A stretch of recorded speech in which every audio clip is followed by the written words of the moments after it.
with the pioneer of technical analysis in India, only on ET Now.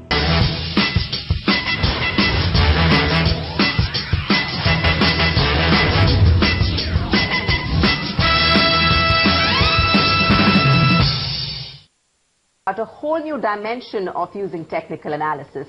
Basically, what we're going to do is try and figure out how trading strategies in the options and futures market work along with technical analysis. I'm sure you wondered sometimes why options trading in a stock is more crowded towards a certain strike price, or why, for that matter, do we see huge amounts of volatility in prices on the expiry day. Of course, our show expert, Dr. C.K.NARAYAN, will give us the inside story on all of it.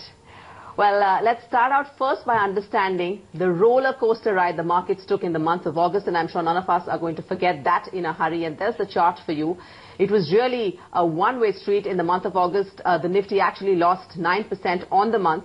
There were 5 days during that month when the markets closed more than 2% down on the day, and there were 3 days out of those when the markets actually closed down more than 3% if you're comparing to the day's low of that day. 17 stocks out of the Nifty 50 and 25 stocks of the Nifty Junior hit new 52-week lows. And over 10 Nifty stocks lost between 50 to 30% of their value on that day. So the charts and the statistics seem to suggest that it was a one-way ticket to doomsville. But wait a minute. I really don't think it was that, Doc. It was actually a month where some people did make money. So what kind of bias worked in the month of August? Was it a shorting bias, people who just sold short, or was it sold short, or was it a neutral bias that worked? Well, as July ended, I think the bias was pretty neutral. You know, if you can take a look at the chart, and here I show you a monthly chart. And here is the bars for, for the month of July. What you need to really appreciate here is the fact that the month of July showed a very small range for the month. Now, typically when you see a very small range for the month, that is always a kind of a precursor to a trend which is going to emerge. So at the start of August, it was certainly somewhat neutralish. But very soon after the month of August trading began, the lows of July were broken very quickly, which then shifted the whole bias towards the negative side.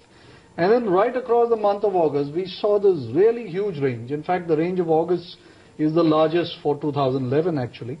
And we had this nearly 800-point range, which if you contrast it against the normal range of about 600 points or lesser, it was really a big range. So anybody who went short in August made lots and lots of money. Well, it's easy in hindsight, isn't it? 5,500 and down all the way to 47. Honestly, hand on your heart, how many people would have made money in that month? You would be surprised, actually. Traders love being short mainly because the money comes in very quickly. The markets go down much faster than they go up. The F&O market was also very active through the market decline, and now we know that markets trending downwards. In the F&O space, you will either buy puts or you will sell calls, or for the more advanced traders who want to play a small spread, one could also have bought a bull spread. So how do the Nifty options price themselves in the month of August? Let's find out. Well, the Nifty options at the end of July were fairly sedate. Like I was saying that this July had a fairly neutral bias. Now, if you see the Nifty chart here, which I'm showing you with, this is a different chart with the OI and the implied volatility being shown here. Now, what you can see here is that across July, the OI buildup was fairly sedate, and the implied volatility actually trended down. So the market was fairly docile at the end of July.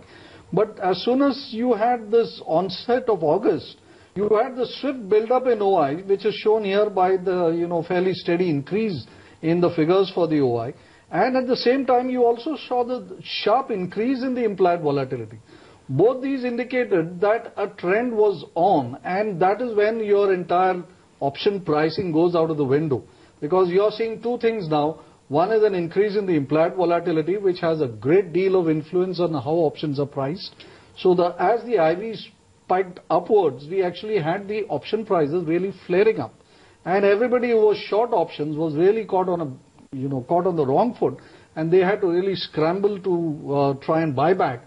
which actually fed the rise even more. So the option prices kept on shooting higher. So what you're saying really is that if somebody had sold a put, had bought a put, and actually the markets went down. Yeah, so then he made a lot of money because he's long the put. But then most of the people in the market, most traders in the market actually prefer to short options and try to take in their premium. And in a trended month like August, they really get trapped.